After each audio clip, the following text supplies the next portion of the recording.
श्रीवासुदेव विमलामृतधामवासं नारायणं नरकतारणनामधेयं श्यामं सितं द्विभुजमेव चतुर्भुजं च त्वां भक्तिधर्मतनयं शरणं प्रपद्ये। शिक्षार्थमात्र निजभक्तिमतां नराणाम् मेकान्तधर्ममखिलं परिशीलयन्तम् अष्टाङ्गयोगकलनाश्च महाव्रतानि त्वां भक्तिधर्मतनयं शरणं प्रपद्ये। श्री अक्षरधामाधिपति पूर्णपुरुषोत्तम श्री स्वामीनारायण बापा भगवते नमो नमः। श्री घनश्याम महाराजाय नमो नमः। श्री हरे कृष्ण महाराजाय नमो नमः। श्री सहजानंद स्वामी महाराजाय नमो नमः। श्री बापा श्री भगवते नमो नमः। श्री सद्गुरुभ्यो नमो नमः।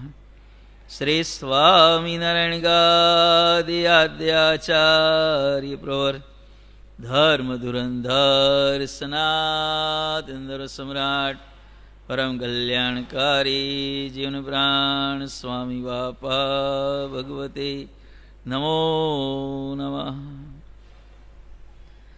स्वामीनारायण हरे કેશવદાસજીએ સ્વામીશ્રીને પૂછ્યું છે,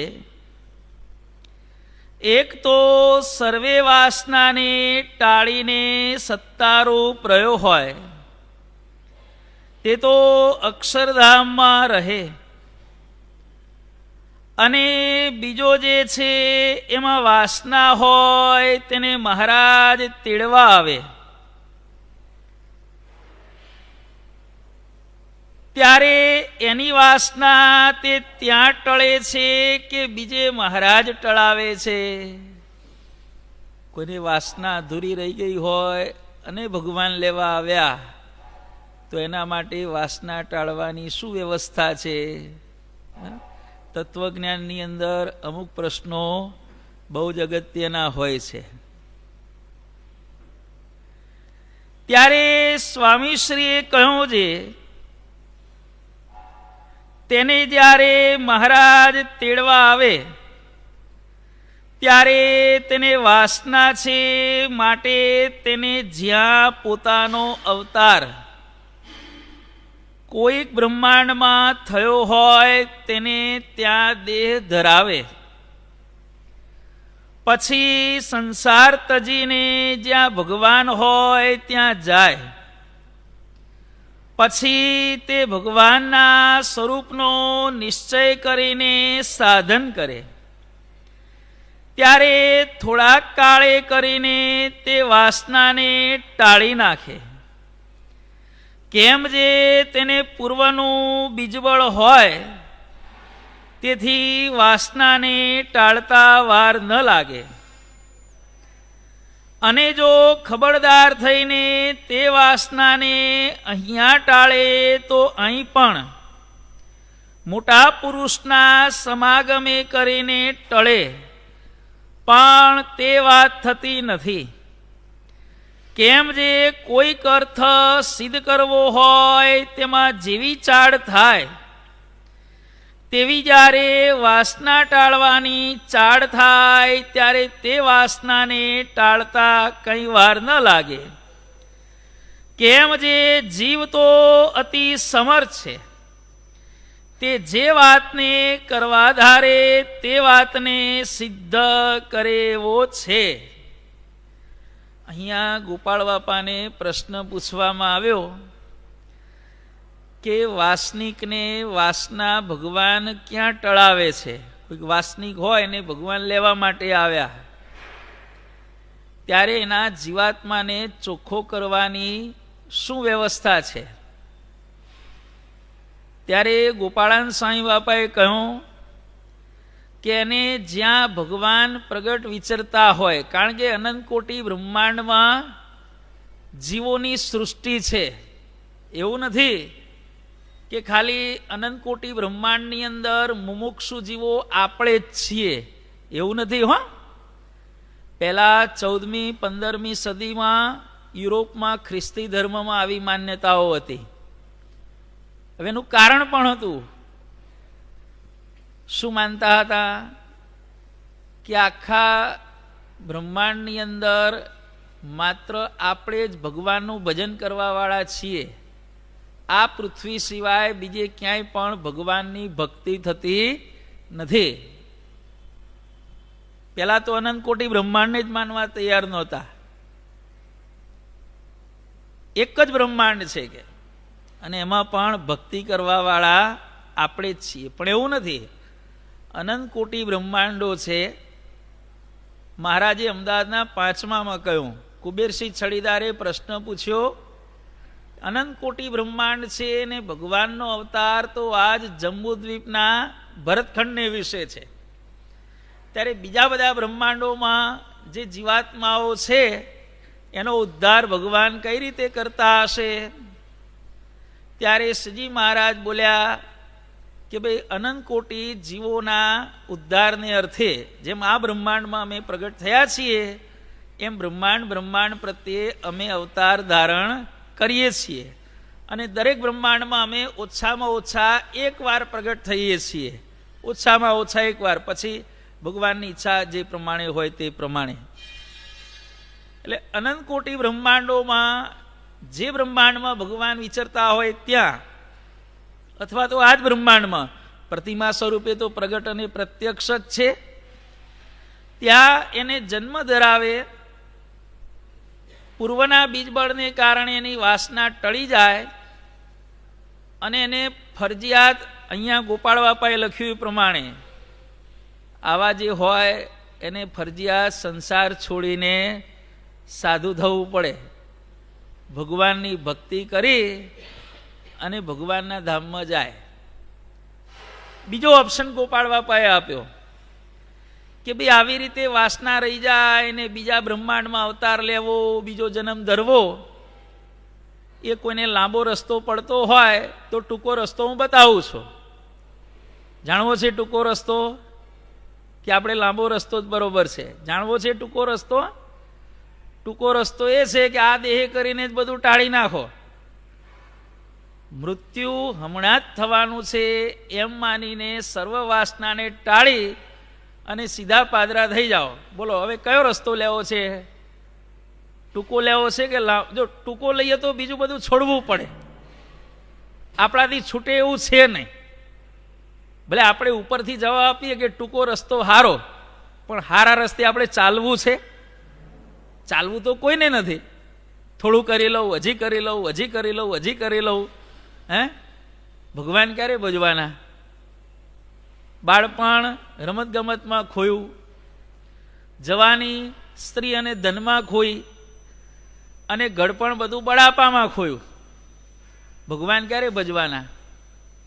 એટલે ગોપાળ બાપા કહે છે કે આવો લાંબા ફેરનો રસ્તો લેવો, બીજા બ્રહ્માંડમાં જન્મ લેવો કે આ બ્રહ્માંડમાં બીજી વાર જન્મ લેવો ને પછી વળી પાછા ભગવાનના યુગમાં જવું, ને એના આ દેહ ટાળી નાખવાની. કારણ કે જન્મ મરણનું કારણ વાસનાને કહેવામાં આવેલી છે. વિષયમાં આસક્તિ એને વાસના કહેવામાં આવે છે. અને ભર્તુહરિ પણ કહે છે, બધો હિ કોયો વિષયાનુરાગી. બંધાયેલો કોણ છે? જે વિષયમાં અનુરાગ વાળો છે તે. મુક્તો હિ કોયો વિષયે વિરક્ત. વિષયમાં જેને આસક્તિ નથી એ મુક્ત છે. બદ્ધ કોણ છે અને મુક્ત કોણ છે? એની આ સીધી સાદી વ્યાખ્યા કરવામાં આવી છે. અને વિષય, આમ સંસ્કૃતના નિયમ પ્રમાણે એની સંધિ આખી જુદી થાય છે, પણ એક લૌકિક રીતે આપણે એની વ્યાખ્યા કરીએ તો પણ ખ્યાલ આવે. વિષય શબ્દ છૂટો પાડીએ તો વિષ વિષ અને યહ, યહ એટલે કે આ સંસ્કૃતમાં, વિષ યહ, યહ એટલે આ અને વિષ એટલે ઝેર. વિષય એ શબ્દનો મતલબ એવો છે આ ઝેર છે. વિષ યહ, યહ વિષ, યહ વિષ, યહ એટલે કે આ અને વિષ એટલે કે ઝેર. આ ઝેર છે એની વ્યાખ્યામાં જ લખેલું છે. પછી આપણે એમાંથી અમૃતની આપણે ઈચ્છા રાખીએ કે એમાંથી આપણે સુખની ઈચ્છા રાખીએ કે બીજી ત્રીજી આપણે પોઝિટિવ થિંકિંગ દ્વારા કંઈક મેળવવાની વૃત્તિ રાખીએ તો સુખ ક્યાંથી મળવાનું છે? કારણ કે વ્યાખ્યા શું કહે છે? વ્યાખ્યા જ એવું કહે છે. દરેક વસ્તુની વ્યાખ્યા મોટા ભાગે એના નામમાં જ રહેલી હોય છે. અપવાદ રૂપે માણસ, માણસનું જે પ્રમાણે નામ હોય એ પ્રમાણે એનામાં ગુણ લગભગ હોતા નથી અને એટલા માટે એનું ઉપનામ પાળવું પડે છે.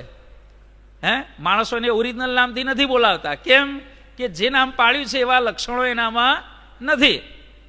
તો જેવા લક્ષણો હોય ને એવા લક્ષણવાળું પછી એનું ઉપનામ પડે. બાકી જો માણસ સિવાય સૃષ્ટિની દરેક વસ્તુમાં મોટાભાગની વસ્તુઓના નામ શેના આધારે છે? એના ગુણોને આધારે. હલવો, હલવો કોને કહેવાય? નામ જ હલવો છે. હલવો હલાય હલાય કરો. ગાજર હોય કે દૂધી હોય, કલાક દોઢ કલાક 2 કલાક તાવી તો માર માર માર માર કરો. પાણી બારો ને આ બારો ને દૂધ બારો ને આ બાળી નાખો ને એમ કરતા કરતા જે ઘટમાલ વધ્યો એને કહેવાય હલવો. નામમાં જ એની વ્યાખ્યા છે. પૂરી, પૂરી કેમ નામ પડ્યું? પેલા પૂરી વણી, તેલમાં નાખી, એમાં હવા પુરાણી, હવા પૂરી. ધેટ ઇઝ વાય એનું નામ પડ્યું પૂરી. હવા પૂરી એટલે નામ પૂરી. એ જો ઊંધિયું, માટલું ઊંધું કરી જમીનમાં દાટવું, ઉપર તાપ કરવો, ઊંધિયું એટલે પડ્યું છે. માટલાને ઊંધું કરીને જમીનમાં દાટી ઓરિજિનલ ઊંધિયાની રીત આ છે. નામ પડી ગયું ઊંધિયું. ચેવડો, ચેવડો નામ કેમ પડ્યું? 2 હોય તો બેવડું કહેવાય, 3 હોય તો તેવડું કહેવાય અને જેમાં 4 વસ્તુ નાખીને આઈટમ બનાવી હોય એને ચેવડું કહેવાય. ચેવડાનો પછી ચેવડો બન્યો. મૂળ શબ્દ શું છે? ચેવડું.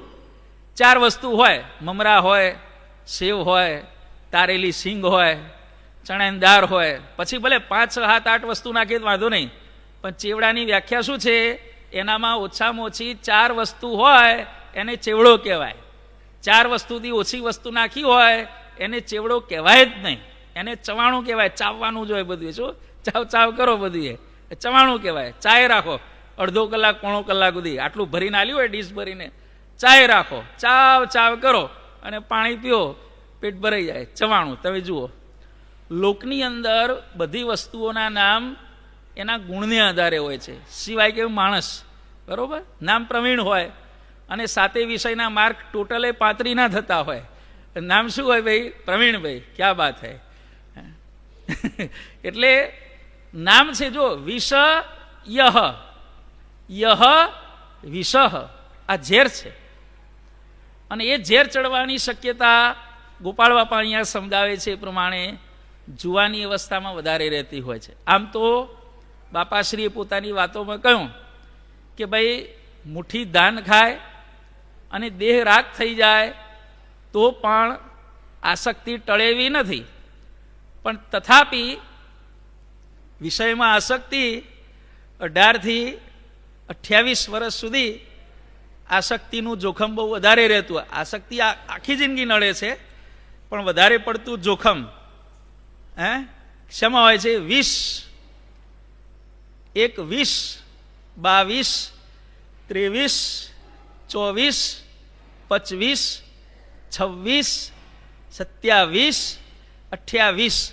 દરેકના પાછળના 2 શબ્દો શું છે? વિષ. વિષ એટલે ઝેર. માયાનું ઝેર ચડવાની શક્યતા 20 થી 28 વર્ષમાં વધારે હોય છે.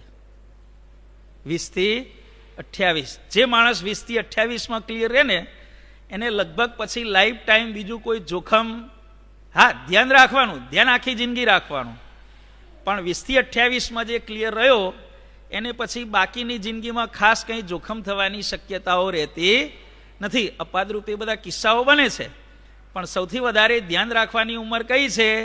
20થી માંડી અને 28, કારણ કે પાછલા શબ્દો શું છે? વિષ. વિષ, વિષ એટલે ઝેર. યહ વિષ, આ ઝેર છે. વિષયને કારણે જ દરેક વસ્તુમાં આપણે જોઈએ, સાપે દેડકો મોઢામાં ગળવાની શરૂઆત કરી હોય, શાસ્ત્રનું જાણીતું દ્રષ્ટાંત છે. સાપે દેડકાને ગળવાનું શરૂ કર્યું પાછળથી, દેડકો ધીરે ધીરે ગળાવા માંડ્યો અને એ સમયે દેડકાની આગળ એક જીવડું નીકળ્યું. ત્યારે દેડકાને શું થયું? મરતા મરતા પણ હજી એક જીવડું હું ખાઈ લઉં. અને દેડકાએ જીવડું ખાધું. બોલો, હવે જીવડાની કેલરી કોને મળવાની? આપણે કે ને આ ખાવાથી આટલી કેલરી, આ તો જીવડું ખાવાથી જે કેલરી મળવાની એ દેડકાને મળવાની કે સાપને મળવાની? સાપને જ મળવાની છે, કારણ કે ખાધું દેડકાએ, પેલો ભીમ ખાય અને શકુની દિશાએ જાય. આ એના જેવી વાત છે બધી. ખાધું દેડકાએ, ફાયદો સાપને થવાનો.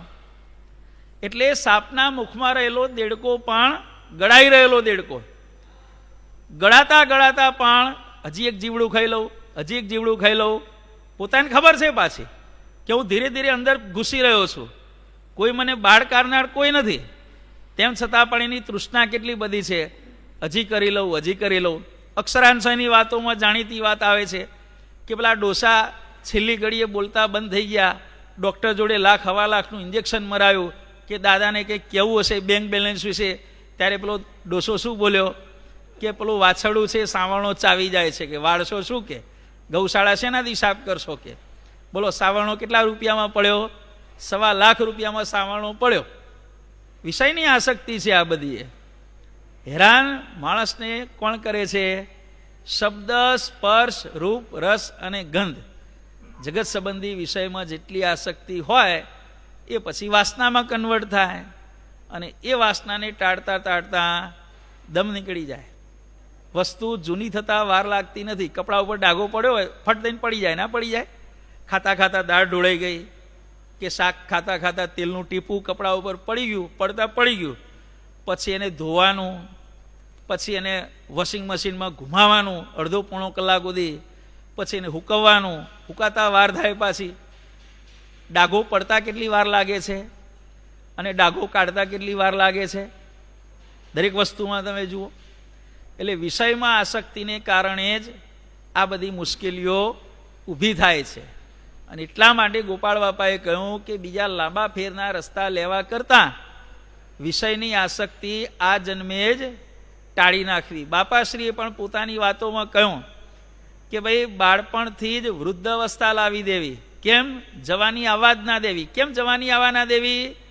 તો વચ્ચે આપણે વાત થઈ તેમ છેલ્લા આંકડામાં શું છે? 20, 20, 20. છેલ્લે 20 છે અને પછી 20 પછી આવે 30. હવે તું 30, 30. હવે તારી 28 વર્ષ સુધી તું સીધો રહ્યો તો હવે તારો મોક્ષ થવાના ચાન્સ છે. 28 વર્ષ સુધી અખણો રહે તો 30, 30, 30, 30. પછી 40, પાછળ 40. 40 વિશે એક સુંદર વાક્ય આવ્યું હતું, આપણા બધા અપનાવવા જેવું છે. 40 વર્ષની ઉંમર પછી, ધ્યાનથી સાંભળજો, 40 શબ્દ કેટલી વાર આવે છે? 40 વર્ષની ઉંમર પછી તું 40 મિનિટ 40 નહીં તો તું દુનિયામાં ક્યાંય 40 નહીં. ફરીથી 40 વર્ષની ઉંમર પછી તું રોજ 40 મિનિટ 40 નહીં તો દુનિયામાં તું ક્યાંય 40 નહીં. ચલો બહાર જવું છે, એટલે આ ભાઈ આ તો દુખે છે, શરીરમાં બરોબર નથી ને, ક્યાંય જવાનું હોય નહીં. બે આ કાર્યક્રમ છે, તું આવીશ કે નહીં? કેમ? શરીરમાં તકલીફ છે. કેમ તકલીફ છે?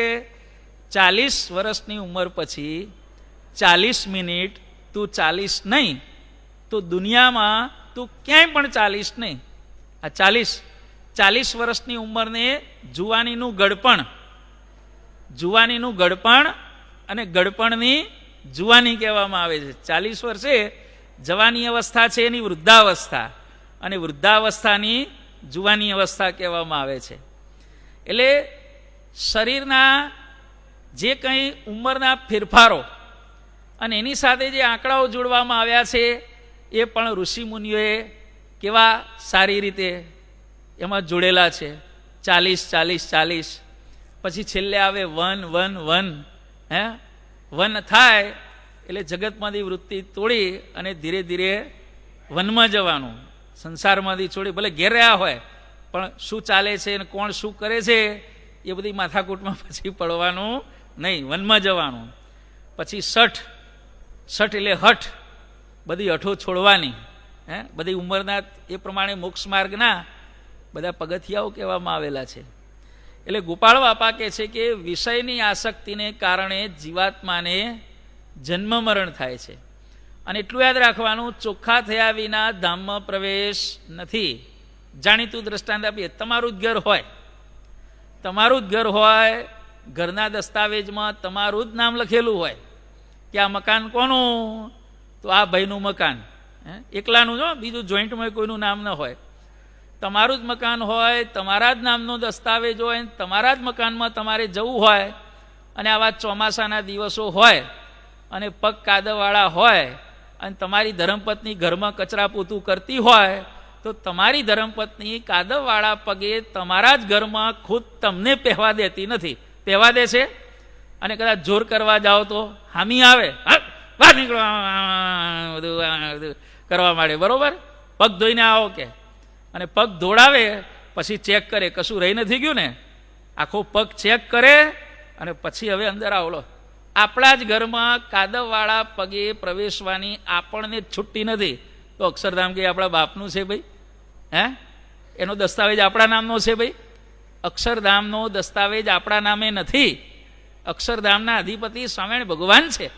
એટલે આપણી બૈરી આપણને ગંદા પગે આપણને આપણા ઘરમાં પહેવા દેતી નથી, તો આ સ્વામિનારાયણ ભગવાન ગંદકી હાથે આપણને અક્ષરધામમાં પહેવા દે છે. એમ આપણા બાપનું રાજ ચાલે છે.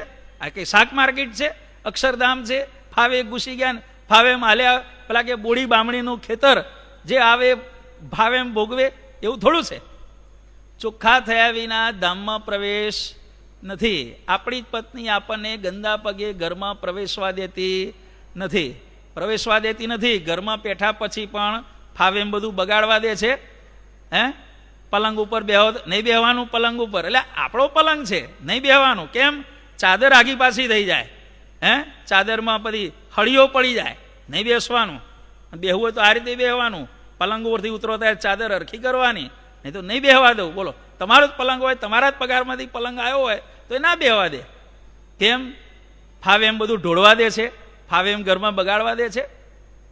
તો અક્ષરધામની અંદર તો શુદ્ધ થયા વિના આપણને કોઈને, અમને નહીં અને તમને નહીં, કોઈને પણ પ્રવેશ મળવાનો નથી. એટલે ગોપાળ બાપા કહે છે કે જેમ બને તેમ ચોખ્ખા થવાનો પ્રયત્ન કરવો, તો મહારાજને પણ આપણું કલ્યાણ કરતા તકલીફ ઓછી અને આપણું પણ કલ્યાણ કરવામાં આપણને પણ તકલીફ ઓછી. હે, બંને પક્ષે સરળતા રહે એવા પ્રયત્નો આપણે દરેકે કરવા જોઈએ.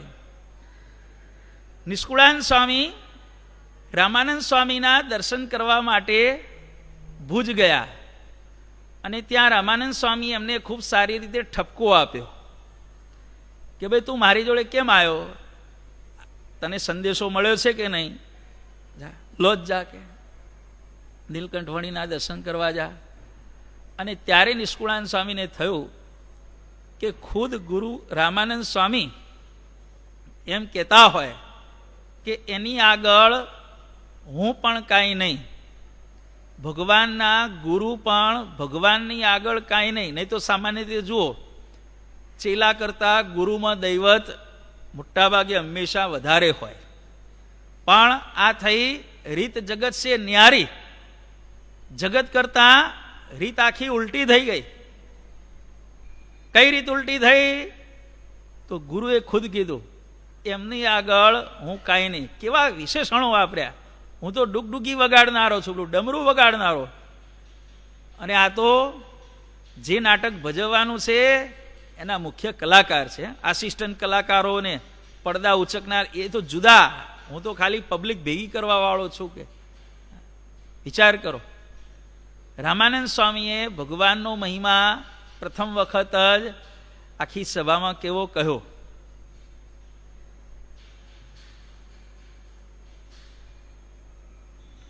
સ્વામિનારાયણ હરે. સ્વામીએ તેમનો ભ્રમ નિવૃત્ત કર્યો અને લોજમાં પાછા આવી વર્ણિન્દ્ર સાથે કેટલાક દિવસ રહી તેમના ઐશ્વર્ય પ્રતાપને નિહાળી તેમને વિશે પ્રભુપણાના નિશ્ચયને પામ્યા. આ રીતે લાલજી ભક્ત ગુરુ કૃપાથી પ્રગટ પ્રભુનો મેળાપ થતા કૃતાર્થ થયા.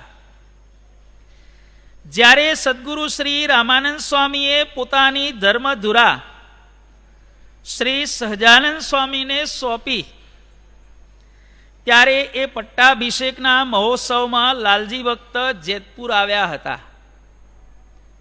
અનન્ય ભક્તિભાવથી પોતે જ કામગીરીથી કરેલ તૈયાર એવો મજૂસ અને ડામચીઓ શ્રીહરિને સાદર કર્યા હતા. પટ્ટાભિષેક હતો ભગવાનની. રામાનંદ સ્વામીએ સ્વામિનારાયણ ગાદી ઉપર એમની નિયુક્તિ કરી, લૌકિક રીતે આપણે એમ કહી શકીએ. અને ત્યારે બધાય ભક્તોએ કંઈક ને કંઈક વસ્તુ ભગવાનને અર્પણ કરી હતી.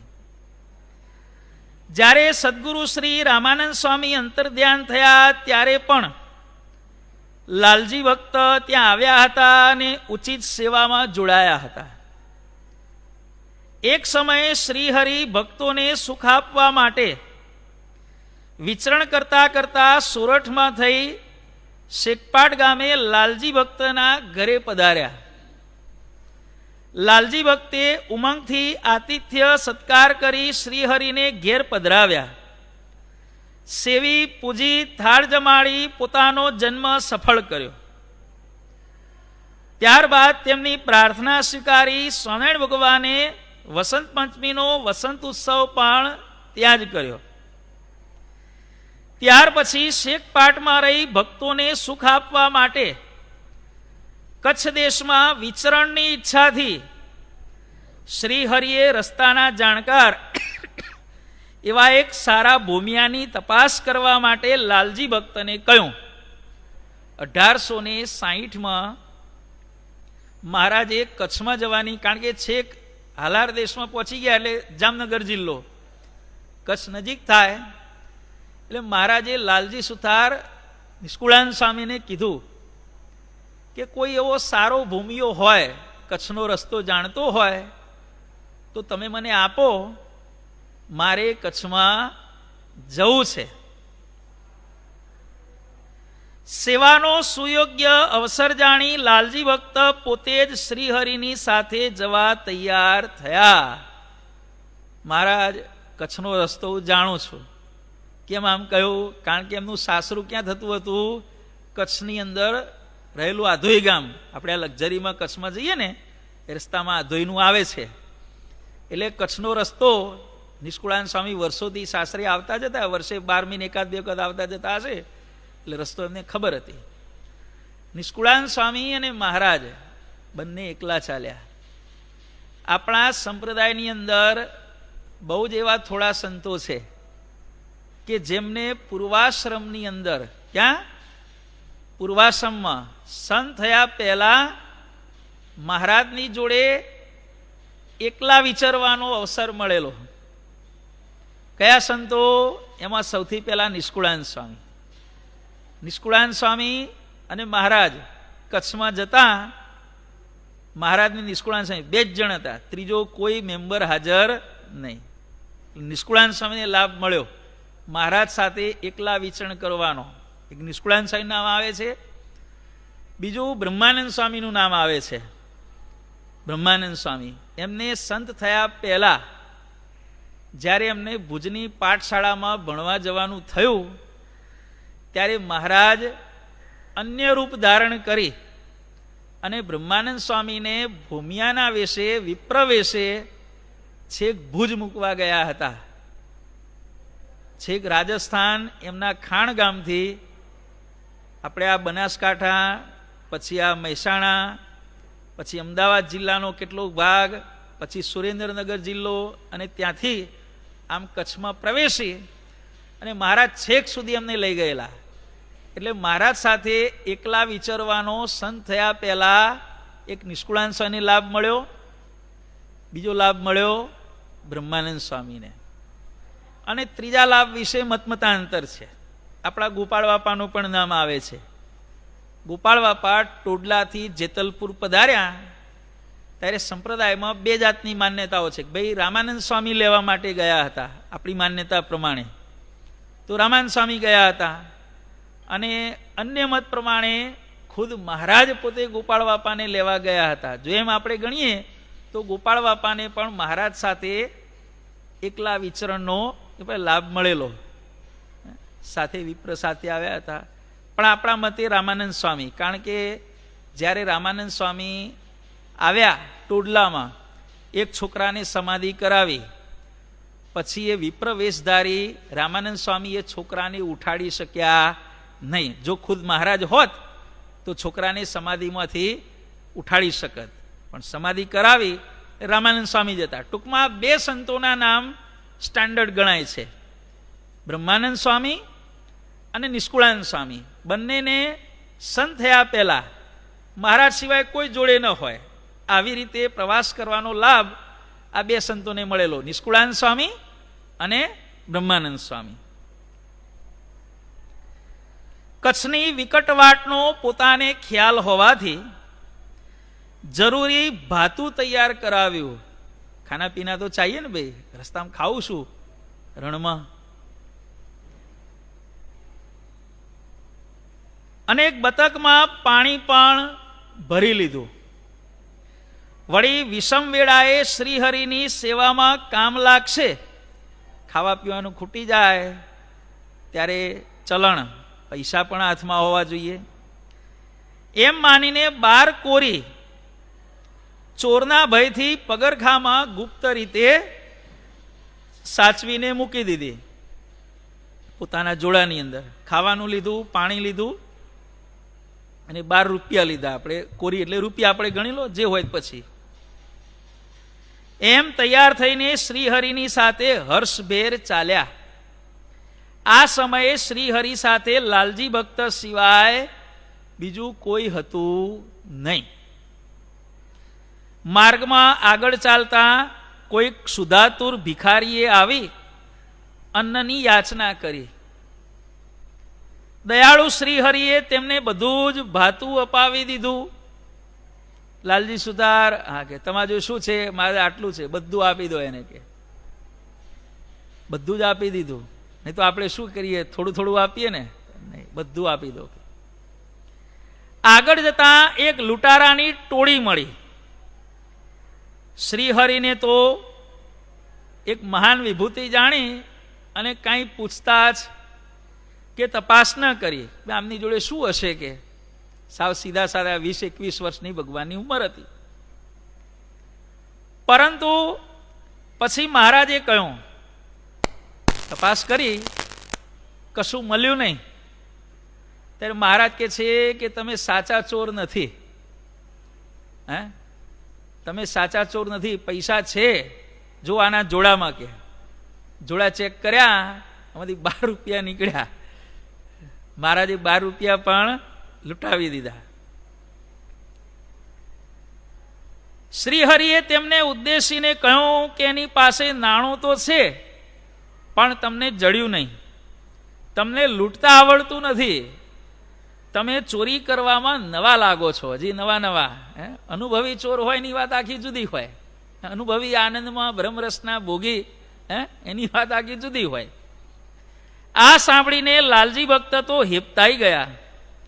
નવાઈ પામતા ચોરોએ પગરખામાં સંતાડેલી કોરીઓ કાઢી લીધી, રવાના થઈ ગયા.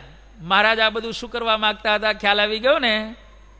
મહારાજ સ્વામીને દીક્ષા આપવા માંગતા હતા અને સાધુથી પૈસા રખાય નહીં, એટલે પહેલેથી જ મહારાજે પૈસાની માયાજાળમાંથી અમને મુક્ત કર્યા. આ રીતે શ્રીહરિએ લાલજી ભક્તને નિષ્કંચન કર્યા. પછી લાલજી ભક્તે શ્રીહરિને સખા ભાવથી કહેવા માંડ્યું કે આમ ઉદાર થઈ ભિખારીને ભાતું અને ચોર લોકોને કોરીઓ અપાવી દીધી, તો ભૂખ લાગશે ત્યારે જમવાનું ક્યાંથી લાવશો? અને આ તો બધું મેં આપના માટે લીધું હતું. ધીરજ આપતા શ્રીહરિએ કહ્યું કે તમારે માથે મોટું વિઘ્ન આવવાનું હતું, તે અમે પરબારું મટાડ્યું છે, સુડીનું દુઃખ કાંટે કરીને કાઢ્યું છે. મનમાં કાંઈ માઠું લગાડશો નહીં. હાસ્ય વિનોદ કરતા આગળ પંથ કાપતા એક મહાપુરુષ આવ્યા.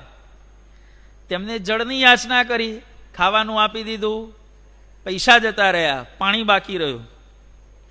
શ્રીહરિએ બતકમાં રહેલું સર્વ જળ પણ એમને અપાવી દીધું. આગળ જતા લાલજી ભક્તને થાક વર્તવા લાગ્યો. તૃષા વ્યાપી, આગળ ચલાય તેવી સ્થિતિ ન રહી અને કૃપાળુ શ્રીહરિએ પોતાના ભક્તની પીપાસા દૂર કરવા સમુદ્રમાં મીઠા પાણીની શેર બતાવી. લાલજી ભક્તે જળપાન કર્યું, પાણી મીઠું લાગ્યું. ધરાઈને પાણી પી લીધા પછી પેલી બતક પણ ભરી લીધી. ભવિષ્યમાં જોઈશે ને જે આગળ તો જેવું પાણી પી લીધું અને નિષ્કુળાન સ્વામીએ ફરીથી ચાખ્યું, એ જ જગ્યાએ પાણી ખારું નીકળ્યું. એટલું જ નહીં, પેલો જે પાણીનો સ્ટોક ભર્યો હતો ને બતકમાં, એ થોડુંક આગળ ચાલ્યા પછી થોડીક તરસ લાગી. નિષ્કુળાન સ્વામી જ્યાં બતકમાં પાણી ચાખ્યું તો એ પણ ખારું ઝેર જેવું નીકળ્યું, એ ઢોળી દીધું. ખારું પાણી હતું એને મીઠું કર્યું અમુક સમય માટે. જેવી તૃષા છીપી એવું વળી પાછું મીઠું પાણી હતું એ ખારું થઈ ગયું. જો કેટલી વારમાં ભગવાને આખું કન્વર્ટ કર્યું. આવા ભગવાને પરચા નિષ્કુળાન સ્વામીને બતાવ્યા. હવે આગળ શું થાય છે આવતીકાલે. બોલો અક્ષરધામના અધિપતિ સ્વામી.